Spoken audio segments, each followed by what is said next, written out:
Well, I am going to talking about neonatal abstinence syndrome. The definition. Neonatal abstinence syndrome is a group of problems that occur in a newborn who was exposed to addictive, illegal or prescription drugs while in the mother's womb. Two major types of neonatal abstinence syndrome are recognized due to prenatal or maternal use of substance that results in withdrawal symptoms in the newborn, and postnatal NAS secondary to discontinuation of medications such as fentanyl or morphine used for pain therapy in the newborn.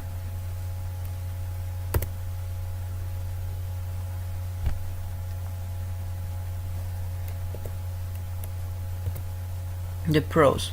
Neonatal withdrawal syndrome, generically termed neonatal abstinence syndrome, is a complex disorder. It is defined as a constellation of behavior and physiological signs and symptoms that are remarkably similar despite marked difference in the properties of the caused agent.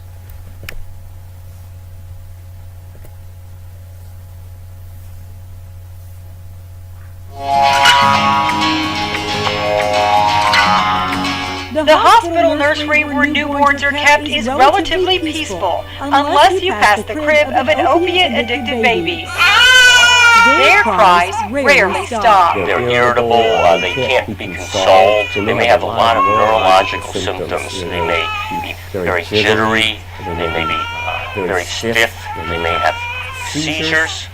They may stop breathing. Dr. William Liu helped craft a protocol for the Children's Hospital of Southwest Florida to diagnose neonatal abstinence syndrome, meaning a baby who's born drug dependent because the mother was using, in this case, opiate pain meds like heroin, Vicodin, or oxycodone. We have a standardized scoring system that all the nurses in the hospital system are trained to do that allows an objective assessment for symptoms of drug withdrawal. The rise in opiate-addicted babies mirrors drug use in the general population. In the past several years, locally, it's gone up 800%.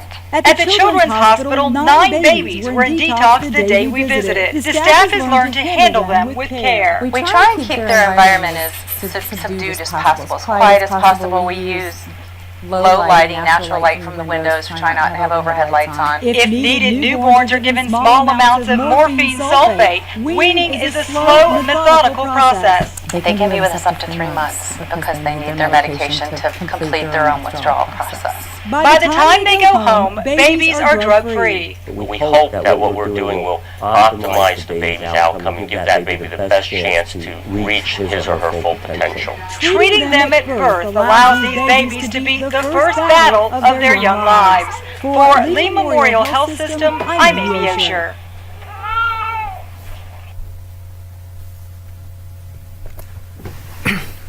The cons.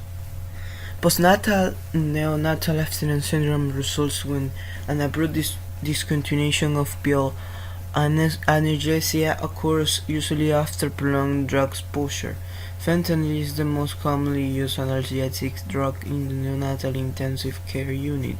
It is a potent, rapid-acting synthetic opioid with a relative lack of hemodynamic side effects.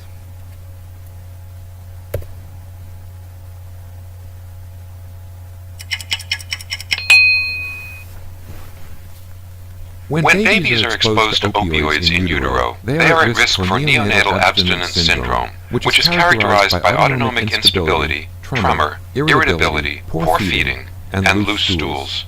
Morphine is the pharmacologic treatment used most often for neonatal abstinence syndrome, but it requires a long duration of treatment and hospitalization. Buprenorphine is a partial opioid receptor agonist used to treat opiate withdrawal in adults.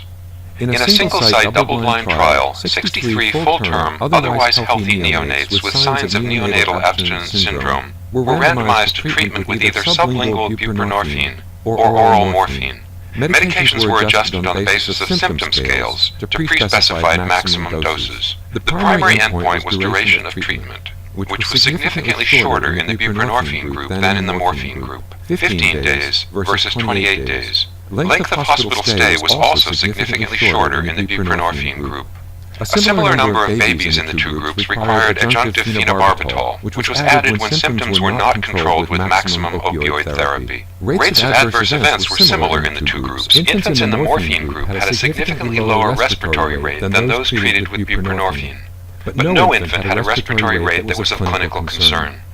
The authors conclude that among infants with the neonatal abstinence syndrome, treatment with sublingual buprenorphine resulted in a shorter duration of treatment and shorter length of hospital stay than treatment with oral morphine. Full trial results are available at nejm.org.